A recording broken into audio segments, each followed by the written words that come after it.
Aujourd'hui, on va découvrir l'outil Google Stitch. On va apprendre à créer des applis, des sites web, à utiliser ça dans AI Studio, l'exporter vers Figma ou même l'intégrer dans Anti-Gravity. Bon, avant tout, c'est quoi Google?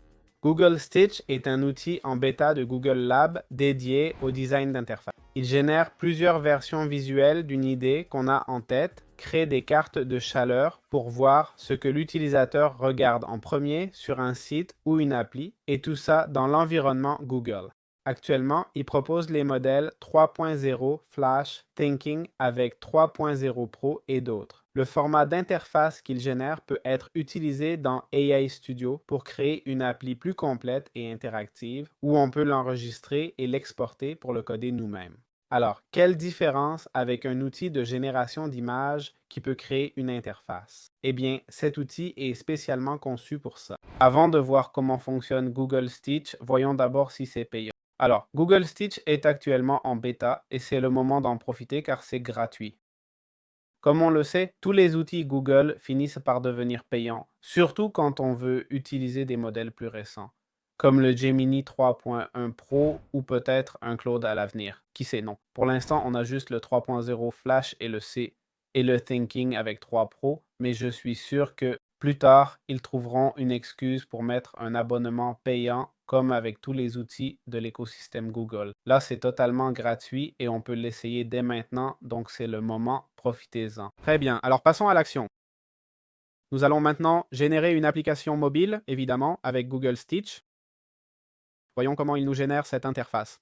Donc ce qu'on va faire, tout d'abord, c'est accéder à stitch.withgoogle.com. Et comme vous voyez, voici le prompt. Bon, vous avez le prompt à l'écran, je vous l'offre, mais en échange, dans la description, je vous laisse aussi un autre cadeau et un audio privé de 8 minutes avec des conseils sur l'utilisation des outils d'intelligence artificielle. De cette façon, vous aurez aussi accès aux formations d'intelligence artificielle que je mettrai en ligne. Bon, en gros, d'abord, on définit le contexte, on lui dit de concevoir une interface utilisateur d'une application premium d'entraînement, de musculation et de gym. L'application est conçue pour les utilisateurs, qu'ils soient débutants ou avancés. On lui a demandé, on a défini le style visuel, la page principale, puis une page de profil avec des statistiques et tout ça, une page avec les techniques d'exploration, et une quatrième page avec, qualité supplémentaire ou détails supplémentaires. Alors, on va coller ce prompt. Je crois qu'on l'avait déjà collé. On sélectionne le modèle Thinking with 3 Pro. On veut avoir une bonne qualité et on va lancer la génération. Il est 5h56. On va voir combien de temps ça prend.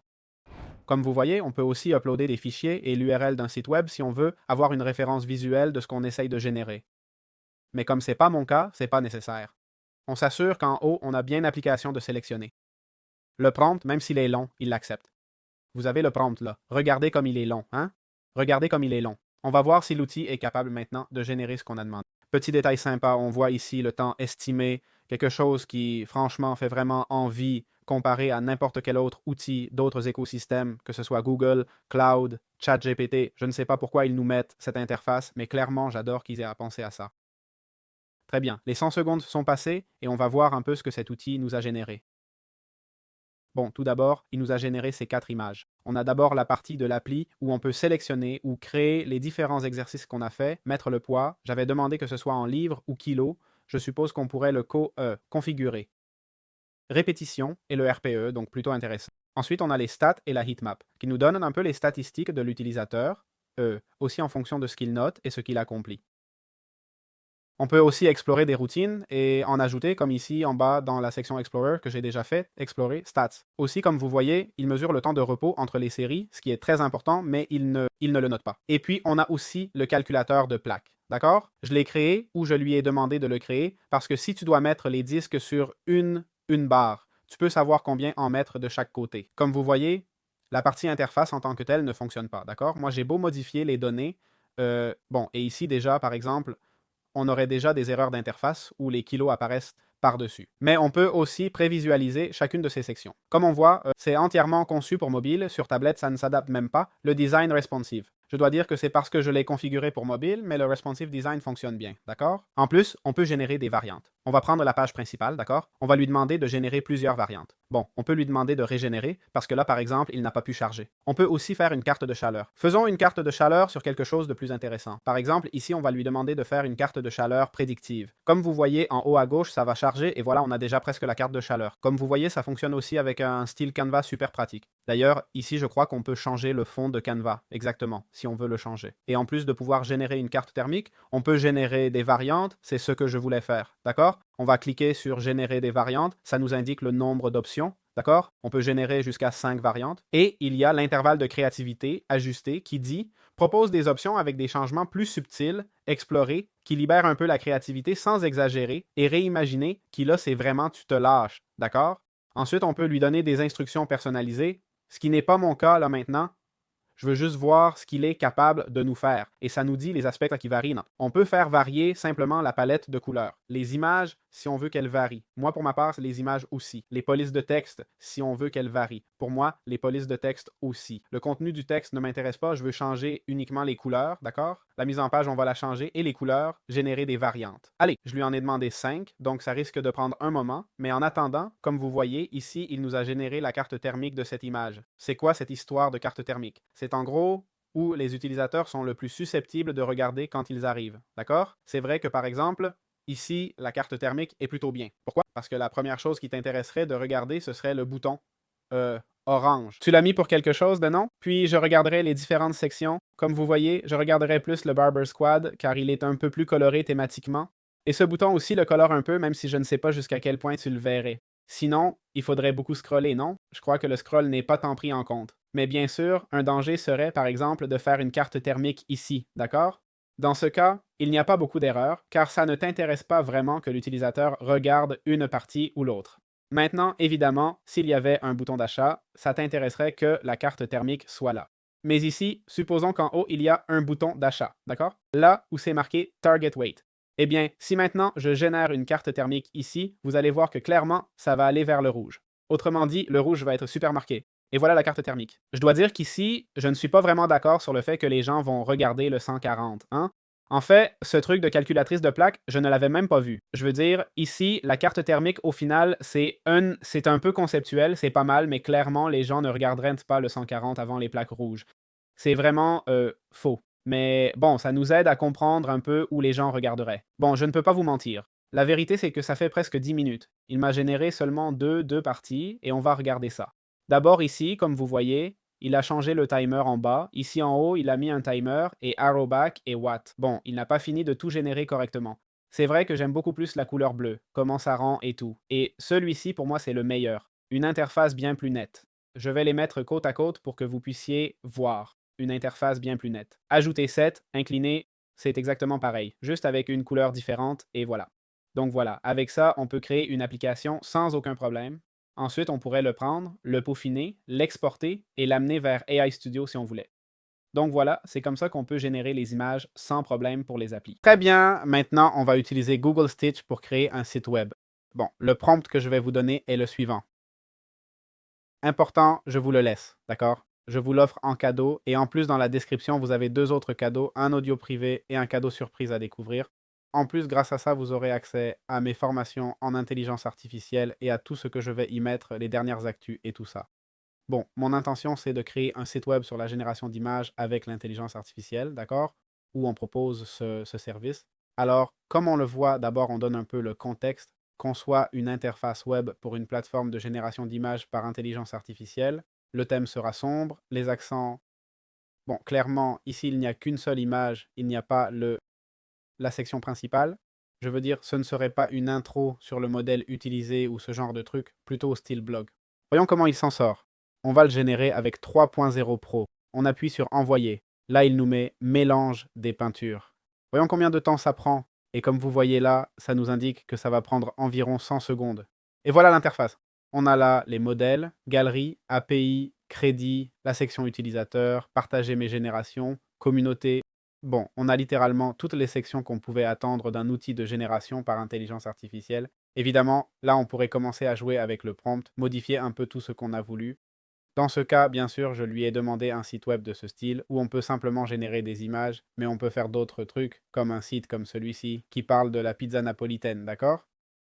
Je vais juste faire une petite introduction et parler un peu de tout ça, c'est-à-dire qu'on n'est pas obligé de se limiter à ce que j'ai généré. On peut faire un site web traditionnel sans problème, et à partir de là, on pourrait lui demander de générer des variations, de régénérer, de faire une carte thermique, de modifier une partie. Par exemple, j'aimerais modifier un texte. Vous voyez qu'on peut sélectionner tout le texte qu'on veut modifier. On pourrait faire une notation ou créer le système de design si on voulait, même prévisualiser dans un nouvel onglet, d'accord? Voyons voir la prévisualisation. Voilà pour l'ordinateur, voilà pour la tablette et voilà pour le mobile. Bon, le responsive design n'est pas très réussi, franchement. Il faudrait travailler dessus. Mais de toute façon, je pense que si on l'envoie à un AI Studio ou un truc comme ça, il nous le fait assez rapidement. Donc voilà, on a ça ici. Salut! Très bien, comment peut-on transformer un projet Google Stitch en code?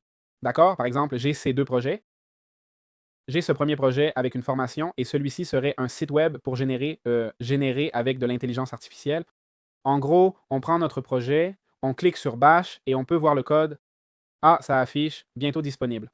Ah, d'accord. Bon, là, ça me laisse faire. D'accord, ici, je peux voir le code. On voit par exemple qu'il utilise ceci ici, qui est une image, d'accord? Une image générée. On voit qu'il utilise aussi cette autre image. Ce sont des images intégrées qu'il aura dans sa propre banque d'images que Google aura, d'accord? Alors, on peut cliquer là et voilà. Si ça ne marche pas, alors on clique sur enregistrer et voilà. Ça sera sauvegardé comme un fichier zip, d'accord? Et le fichier zip, si on l'ouvre, dans le fichier zip, on aura le code, d'accord? Code HTML et là, on aura accès au code. D'accord? Voilà comment on peut accéder au code. Très bien. Comment convertir Google Stitches vers Figma? Comment le passer dans Figma? Eh bien, c'est très facile. Avant, c'était un peu plus compliqué, mais aujourd'hui, ils ont vraiment simplifié les choses. On le sélectionne simplement, on clique sur plus et on va copier dans Figma. D'accord? Ça nous fait l'export directement. On peut aussi y arriver en cliquant sur Exporteur. D'accord? Et Figma apparaît. On clique sur Convertir. Ça dit votre HTML sera converti en code.to.design et traité selon. Bon, on clique sur Convertir et en gros, ce que ça va nous faire, c'est, voilà.